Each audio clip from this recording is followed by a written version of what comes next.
Bueno, yo nací en un pueblecito de aquí de la provincia de Teruel que se llama Santolea, de unos 400 o 500 habitantes, nada más. Y mis padres eran unos modestos labradores que no me podían a mí dar estudios. Aunque el maestro les insistía de que me sacaran a estudiar, mis padres decían, ¿cómo lo vamos a sacar a estudiar si no tenemos dinero para pagarle? Porque había que llevarlo a un colegio. Y así llegué, y a los 12 años mi padre puso un vivero de árboles frutales en Mar de las Matas, y con aquello ya recaudó algo de dinero. El primer año hizo unos ingresos brutos, o sea, de todo, de 1000 pesetas. Y con aquello él ya calculó que me podía pagar unos meses de estancia en Zaragoza. Y me mandó a Zaragoza a casa de unos tíos.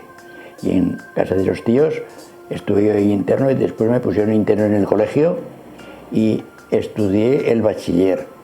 Una vez terminado el bachiller universitario, yo acabé el año 36, en junio, pues estalla la guerra. Entonces, 3 años que estuvieron las universidades cerradas por falta de profesorado y por el ambiente de la guerra.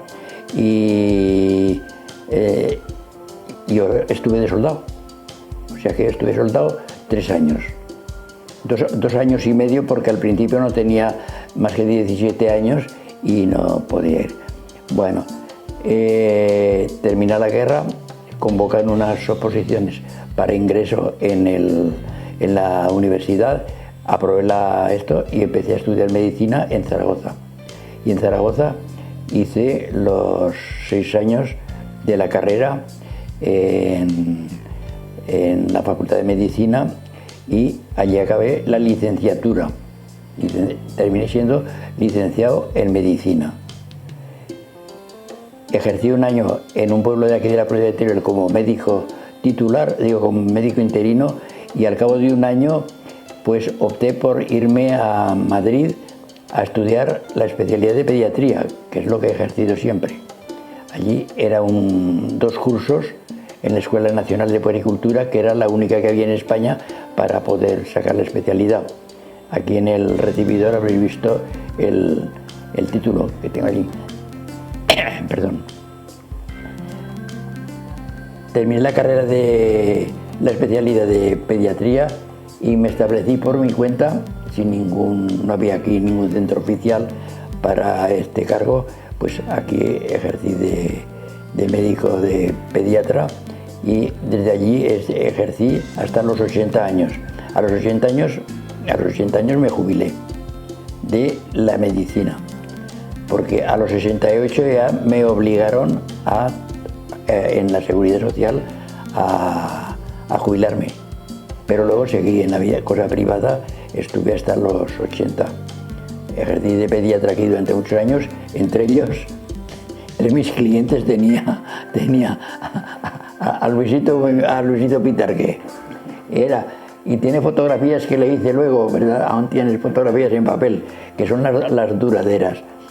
Bueno, el motivo de dedicarme a la fotografía, o de tener afición por la fotografía, surgió cuando el año 1934, pues estando interno en el colegio, yo estudiaba entonces el tercero de bachiller, pues el colegio organizó una excursión dominguera, o sea, de 17 o 18 horas, para ir a visitar el castillo de Loarre, en la provincia de Huesca. Fuimos allí al pueblo, y cuando bajamos del autobús, uno de los chicos, de los alumnos, pues sacó una maquinilla pequeña del bolsillo y dice, poneros aquí que os voy a hacer una fotografía. Y nos pusimos unos cuantos y nos hizo una fotografía. Y luego le dije, ¿a mí me puedes hacer otra? Dice, sí, y tengo unas en exclusiva para mí, que todavía tengo la fotografía aquella. Y a los 3 días, cuando nos dieron las fotografías que había hecho él, porque él las tenía que mandar a revelar y las tenía que imprimir en papel, tal, hacía unos formatos de 4,5 por 6, y las fotografías eran por contacto, o sea, unas fotografías de 4,5 por 6. yo vi la fotografía aquella y me quedé maravillado de cómo aquel estudiante, como yo, había podido hacer una fotografía, cuando la fotografía era una cosa casi de magia, una cosa mágica, ¿sí? Y yo empecé a razonar y digo, bueno, pero si este en la clase va mucho más atrás que yo, ¿cómo ha podido hacer una fotografía? Luego, yo también podría hacerla. Y le empecé a preguntarle a él, oye, ¿dónde has conseguido esta máquina? Y dice, pues me la han comprado en el SEPU. Se acababa de instalar en Zaragoza la cadena esta de SEPU. ¿Y cuánto te ha costado? Y dice, me ha costado pues 12 pesetas y 90 céntimos. La máquina que la tengo por allí. Ya os la enseñaré luego. Con que yo digo, pues me tengo que comprar una, pero no tenía yo 12,90. Mis posibilidades económicas no llegaban a tanto, a tener 12,90. Pero fui acopiando y cuando tuve más de 12,90, cuando tuve 13, ya automáticamente me fui a SEPU a comprar la máquina. Y compré la máquina y un rollo que me costó 90 céntimos. Y desde entonces ya he tenido afición a la fotografía. He seguido haciendo, yo no la revelaba, como es lógico. Yo se la llevaba a un fotógrafo de estos de cajón, de aquellos que iban por los pueblos a hacer fotografías. Él revelaba sus fotos y revelaba mi esto, y luego en unos trocitos de papel fotográfico de aquellas tarjetas postales que había, las cortaba en 4 trozos y salían cuatro fotografías para mí. Y desde entonces pues ya no he parado. Pero luego me las revelaba yo todas y me las hacía todas. Desde luego aprendí a revelar con un fotógrafo de aquí de Arcañiz y ya he hecho muchas. En cada carrete salían 8 fotos y alguna vez sacaba más de 8.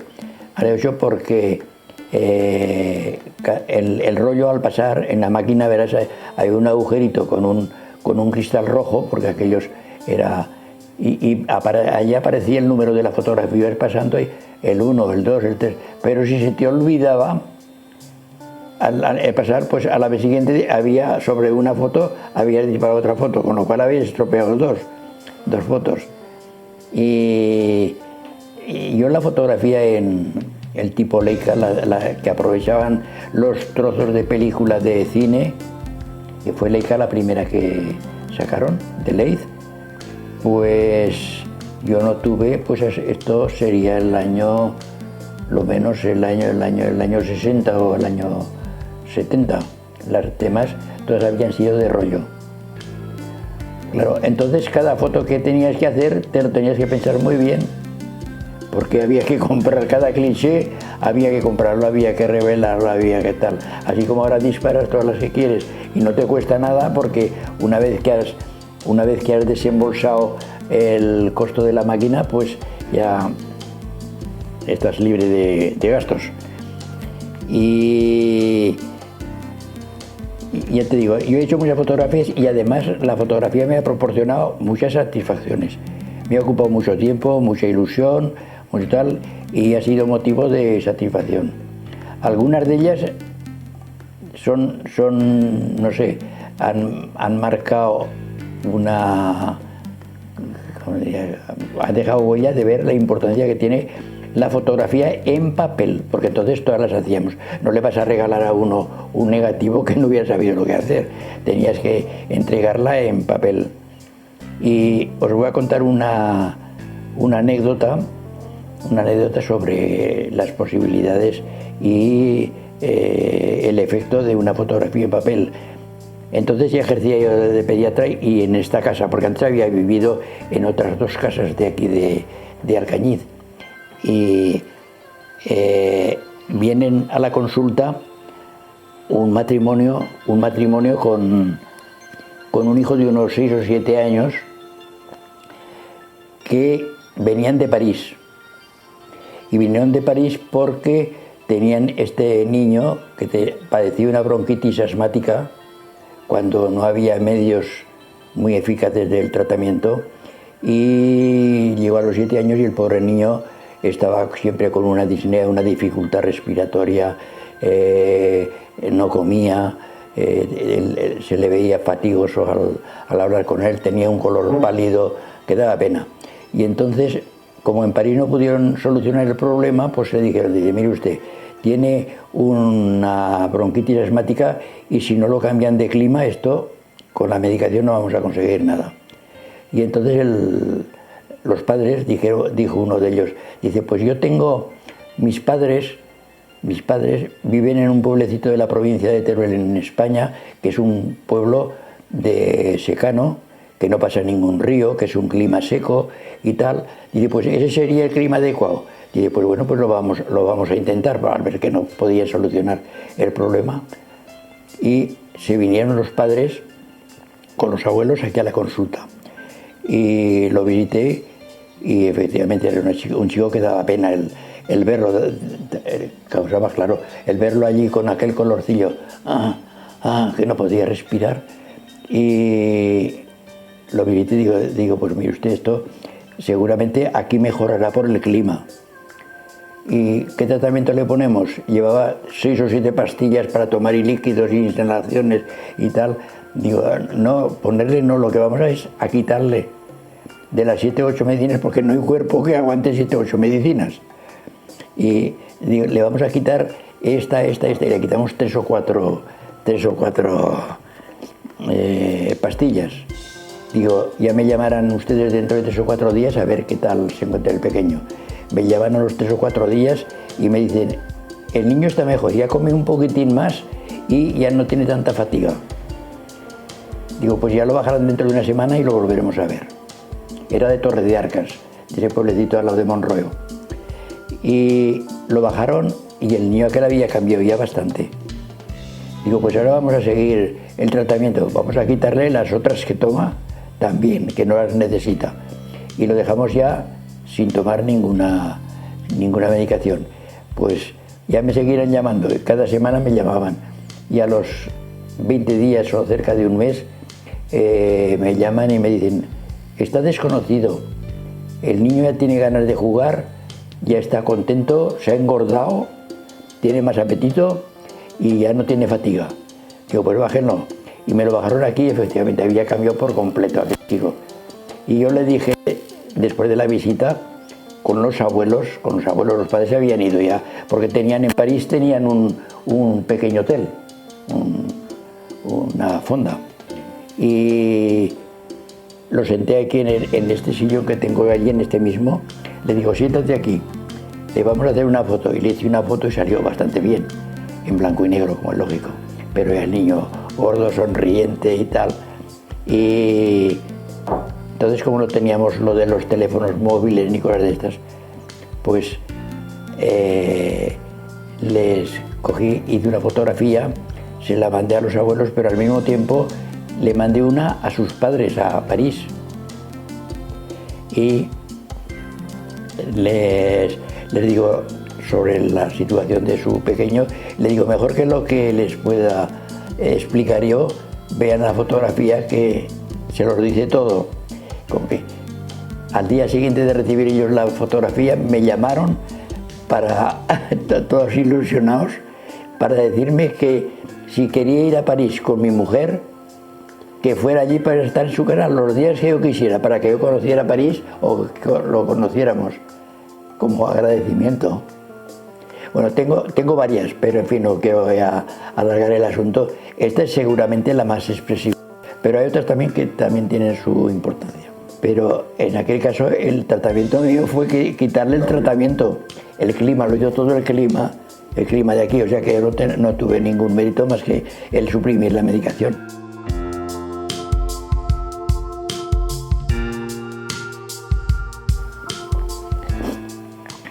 En aquellos tiempos la anestesia en España, estaba tan poco desarrollada que consistía simplemente en colocar una mascarilla con éter o con cloroformo, que habéis oído nombrar el cloroformo famoso, y se le ponía, el otro se asfixiaba y tal, hasta que quedaba ya drogado totalmente y tal. Bueno, aquella era una catástrofe.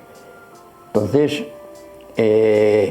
yo vi aquello y yo tenía una úlcera de estómago y digo, yo tengo que pasar por este purgatorio, el que tienen esta gente.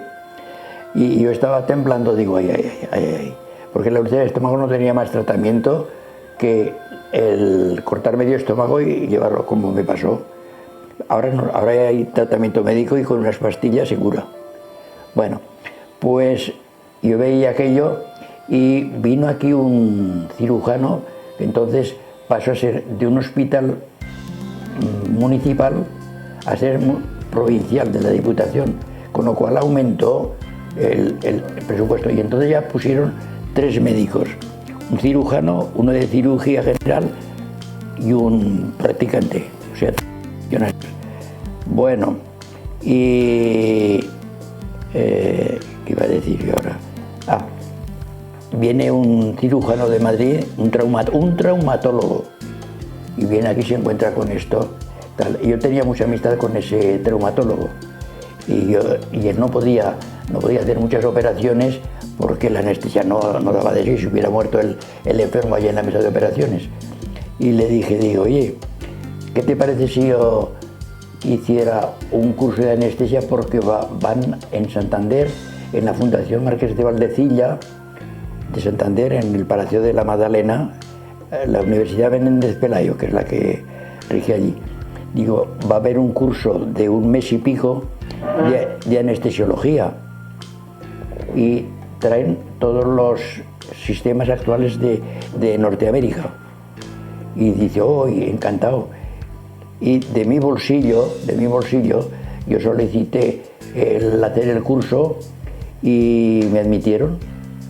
Era un curso para 30 alumnos nada más, porque eso es una cosa limitada. Y yo me fui a Santander, me lo pagué de mi bolsillo y me dieron el diploma de anestesiología en la Universidad Menéndez Pelayo. Aquello revolucionó totalmente la medicina, porque el sistema que nos trajeron ellos era tan distinto a lo nuestro y tan variado que aquello, digo, bueno, esto no se parece nada. Y se acababa de inventar entonces el plástico. Y ellos vinieron con los goteros estos que vemos ahora de plástico, que aquí no se conocía. Aquí empleamos un tubo de goma, un cuentagotas pequeño de cristal, continuaba la goma y tal, y empleamos siempre la misma goma, servía, se lavaba y tal, con lo cual produce unas reacciones alérgicas fantásticas. Bueno, vamos al primer día de clase. Era una clase de práctica, o sea que en la Fundación Marqués de Valdecilla, en el quirófano, un quirófano grande con un anfiteatro también grande, y allí estábamos los 30 alumnos y abajo el que se operaba. Y entonces uno de los profesores que vinieron 7 profesores, había 3 de Estados Unidos, uno de una señora de Basilea, que era anestesista, otra de París y 2 más, por ahí tengo la fotografía. Y dice, a ver, de todos los alumnos, uno que no ha hecho nunca una anestesia, y yo solo levanto la mano, porque todos los demás eran anestesistas que querían conocer las anestesias, no, pero yo como no era anestesista, pues, el único, y me dice, pues aquí bajo.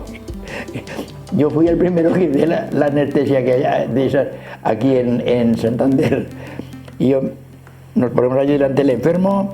Yo tenía experiencia ya de inyecciones y cosas de esas, tenía mucha experiencia porque yo hacía aquí transfusiones, O sea, cuando yo estuve en Madrid haciendo la especialidad de pediatría, pues me fui al Instituto Español de Hematología y Hemoterapia y les dije si podía ir allí a ver cómo se hacía una transfusión de sangre, porque aquí tampoco no hacían transfusiones de sangre, y aprendí a hacer eso. Y entonces aquí yo les hacía en el hospital, les hacía las transfusiones gratuitamente, o sea, yo no cobraba nada por eso. Y nada, pues como ya sabía eso, me dice el catedrático aquel, a ver, venga. En una mesa habían colocado ya el Pentotal, la famosa droga de la verdad, y un paralizante respiratorio, el Curare, y 3 o 4 cosas más. Y él, como yo no entendía nada el inglés, nos lo traducía un alumno que había estado allí en Estados Unidos y sabía hablar inglés. y él hablaba en inglés, pero ya con él, no, él me decía esto, con esto, que le solucionara y que luego que pinchara, y eso todo lo hacía yo. Cogía aquello y le pinché, y después me decía 2 centímetros cúbicos, porque era una jeringuilla de 10, 2, pero sin un espacio. Iba a ver cómo reaccionaba el enfermo. Ahora, 1, despacio, ahora, otro así. Y cuando ya se quedó dormido el enfermo y tal, claro, había que suspender la respiración, porque si se mueve el enfermo, eso, pues no se puede operar, porque se mueve, sobre todo si es de vientre. Para que no, hay que paralizarlos totalmente. La respiración hay que suprimirla,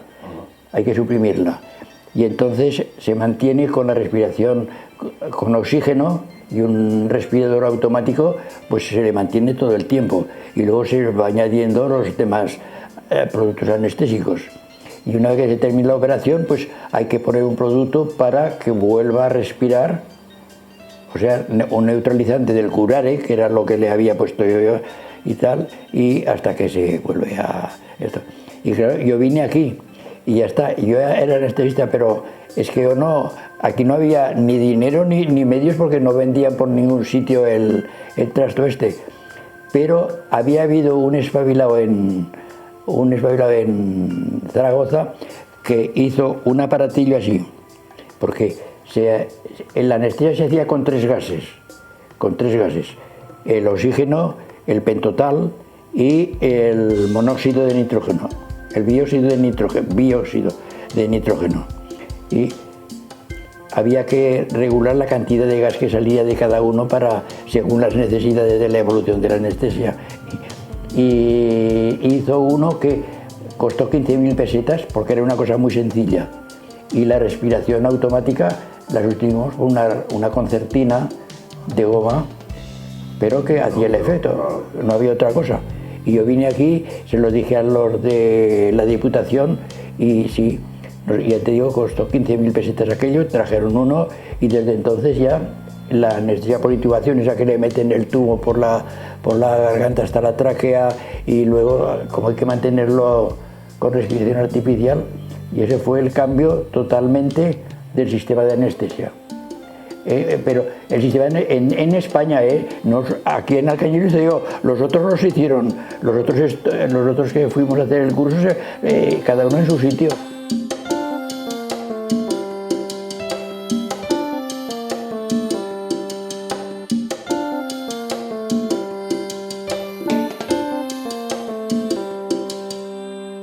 Aquello fue fabuloso. Mira si fue fabuloso que uno de los anestesistas de Norteamérica, de los 3 que vinieron, el de Kansas, ese llevaba la pierna así encogida y tal, porque en una de las anestesias que probando gases habían hecho en Norteamérica, estalló el enfermo, salió a trozos por el bisturí eléctrico, porque como se empleaba entonces ya el bisturí eléctrico, las chispas de estos hicieron que cuando tenía el pulmón lleno de gas, era el ciclopropano, estalló, y el anestesista salió contra la pared y se cojó. O sea que vino aquí deformado, tal, porque se salvó, pero ya digo, todo deforme. Y por cierto, era el más simpático de todos, a pesar de su trastorno, era simpático y agradable cuando te lo contaba. Sí.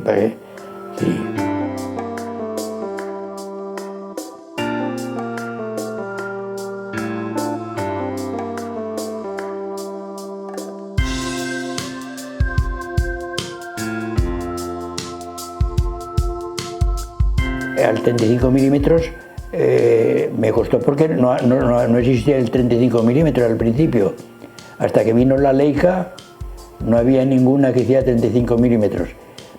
Y luego una Leica valía mucho dinero.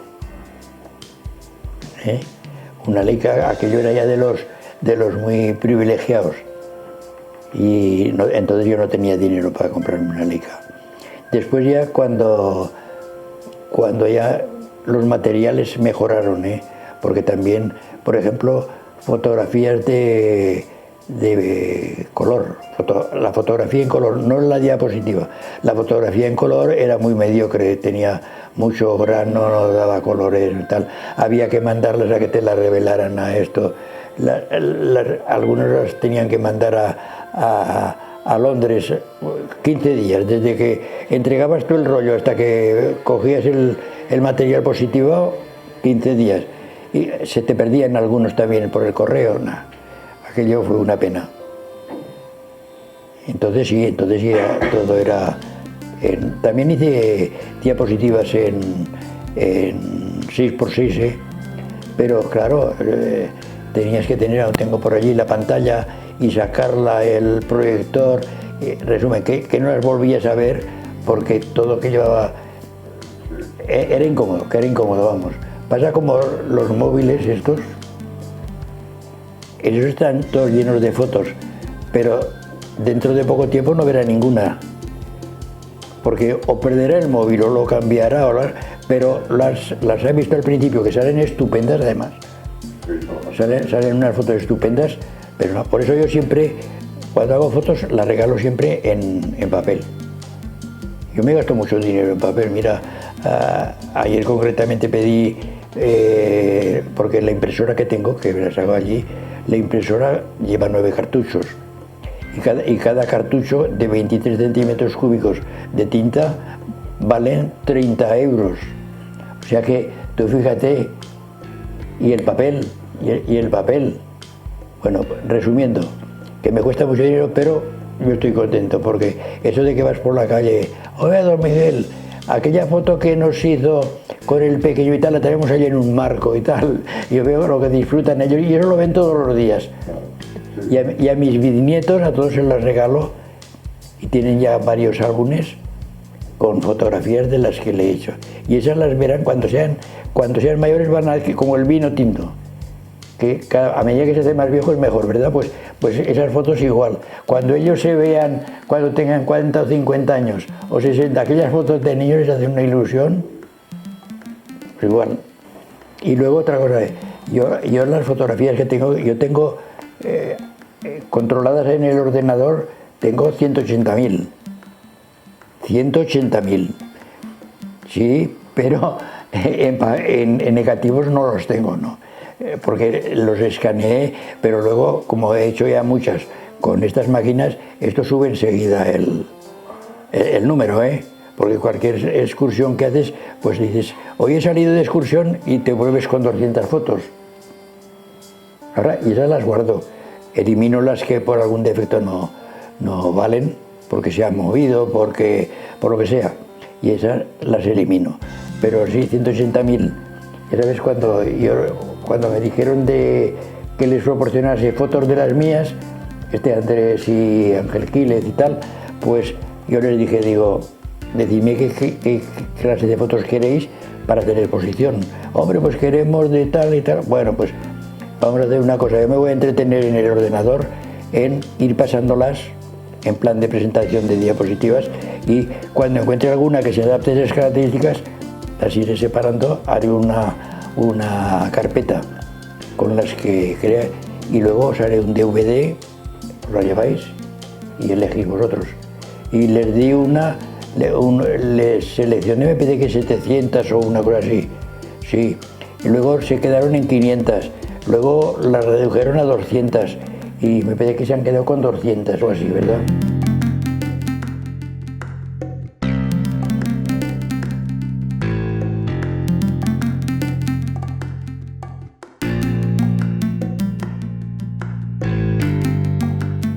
El contraluz, esas, entonces como no podíamos, sí, ¿ves? Esta, por ejemplo, esta es jugando al guiñote allí, y esta fotografía no es solo la fotografía, porque ellos verás que no tienen definición, pero traduce cómo era el ambiente en un café, o en una taberna, o en aquellos tiempos. Cómo están jugando todos al guiñote, la indumentaria, el cigarro y la cantidad de humo que hay en el ambiente. porque entra el sol, del sol descubre el humo. Esta fotografía les llama la atención por eso. Esta está hecha en Mar de las Matas, en el café. Prácticamente de estas que hemos seleccionado no hay ninguna, porque el color entonces era muy malo. Y luego, eso de, aparte de que era muy caro, tenerlo que llevar, enviarlo allí, esperar 15 días y tal, oye, no hice muchas fotografías en papel de color. Para hacer el color, aparte de que así como el revelador de blanco y negro dura mucho tiempo si lo tienes bien cerrado y tal, el de color, por lo visto, pierde las propiedades muy rápidamente. Y lo segundo, que el revelado tiene que ser tan riguroso en la temperatura que según si está más alto o más bajo, el color también cambia. Tengo idea, yo no he revelado ninguno. Algunas de ellas, las de color, las hago de las dos maneras. Pero el negro del digital no es un negro tan intenso como el de aquel. Aquel era de bromuro y cloruro de plata, que da un negro. Y este otro es un negro, pero siempre tiene un poco de tendencia al azulado, que no es el negro, porque si no es muy fácil. Yo siempre disparo en color, porque tiene muchos más datos. Y de una en color puedes hacer una de negro, pero si la haces ya en negro ya no puedes sacar color. O sea que, por ejemplo, la fotografía de Franco estaba prohibida hacer fotos, pero era en un pueblecito de aquí, de Puigmoreno, y yo estaba aquí en Alcañiz y dijeron que hoy va Franco, pero nosotros no sabíamos nada de eso, a inaugurar el pueblo. Y nos presentamos allí. Y una anécdota es de que nos fuimos después de comer porque ellos venían por la tarde y nos fuimos otro médico con las mujeres, con nuestras respectivas esposas y yo. Y llegamos, y cuando íbamos a llegar al pueblo, entre los dos pueblos, entre Alpeñés y el otro, pues ahora se llaman, han cambiado el nombre, Puigmoreno y Valmuel, y nosotros vinimos de aquí y fuimos a otra pista que iba a parar al medio de esa pista. Y cuando vamos a llegar a la pista vimos que pasan dos coches y eran de la caravana de Franco, que habían estado en un pueblo y pasaban al otro. Pasan dos coches, nosotros allí parados, y dijimos, pues ya ha debido pasar Franco porque ya no viene ninguno, pero seguían otros, pero ya más distantes, y nos colamos. Nos metemos allí enseguida y ya ven en el retrovisor que venían otros coches. Digo, ve casi, ahora nos hemos metido aquí en la caravana. En el primer camino que encontramos, que era una masía, salimos de esto y nos metemos a la masía y una era que había allí. Y veo que los que venían detrás de mí se meten a la masía, a la era y a dar vueltas. Y resulta que iba Franco en aquel, que dio la vuelta detrás de mí. Y luego, al ver que habían metido la pata a ellos, porque yo me paré allí en la era, y los otros dije, pues estos no son. Continuaron otra vez. Sí. Bueno, con el rey también tuve otro problema, que no está ahí en la foto, pero la tienen. Resulta que los reyes, el anterior, no el de ahora, Felipe II, Felipe VI, este lo tengo de príncipe. Ese sí que lo tengo. Pero sus padres, Juan Carlos, pues esos vinieron a inaugurar la residencia de Santo Ángel, una residencia que hay cerca de la estación, que lo llevan las monjas. Y resulta que voy a hacerles unas fotografías, pero aquí en el puente del puente hasta arriba debe haber 800 o 900 metros. La policía me para y me dice que no se puede pasar. Pero hombre, que no se puede pasar, que hay orden terminante, que están allí los reyes y tal.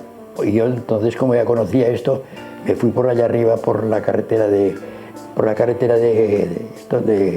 yendo a Zaragoza, y cogí un camino y digo, pues ya está, por aquí me cuelo, pero al llegar allí, que no se puede pasar, les digo yo, es que yo soy médico, Y era verdad. Yo soy médico y ellos se creerían, como iba a una residencia de ancianos, diría, pues este es el médico de los ancianos, y me dejaron pasar. Pero luego voy a entrar a la iglesia, que celebraban una misa allí, y otros, que no se puede pasar, o sea que todo eran filtros, y no podía pasar nadie, ni fotógrafos ni nadie.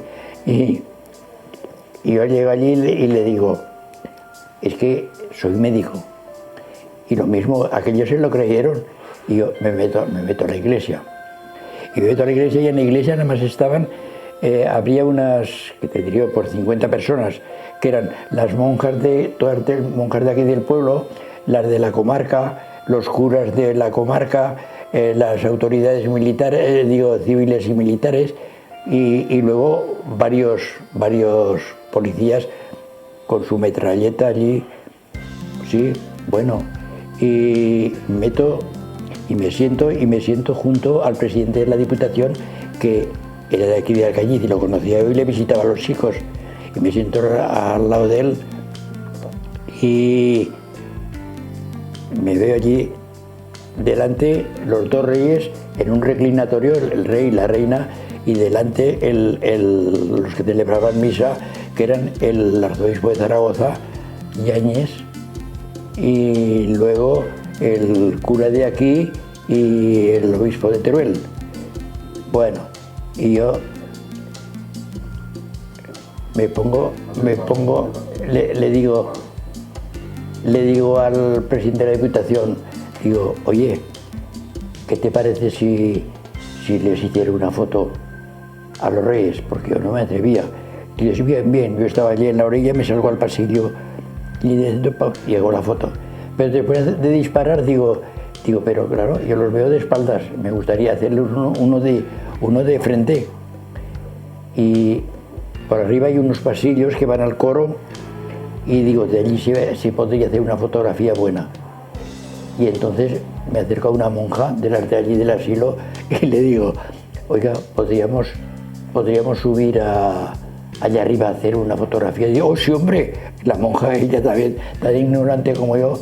Nos subimos en el pasillo de allí del esto, otro de la metralleta. ¿Dónde van? Y la monja, antes de que hablase, dice, es que es el médico. Y era verdad, lo del médico dio resultado. Resumen, subimos arriba y nos subimos y salimos por allá arriba y hice unas fotografías sin flash ni nada, afortunadamente. Yo estoy seguro que si disparo el flash, a continuación vienen 2 o 3 ráfagas de ametralladora, de metralleta. Sí, bueno, hago las fotos que me salieron muy bien. Ellas tienen un cuadro grande que les regalé de la foto esta. Y cuando les fui a regalar la fotografía, me dice la superiora, muchas gracias, pero no sabe usted en el lío que se metió. Cuando usted salió por aquella puerta, que estaba prohibido terminantemente que allí fuera nadie, dice, cuando vieron abrir la puerta salieron uno haciendo así porque había que hacer. Tenía usted 3 o 4 apuntándole.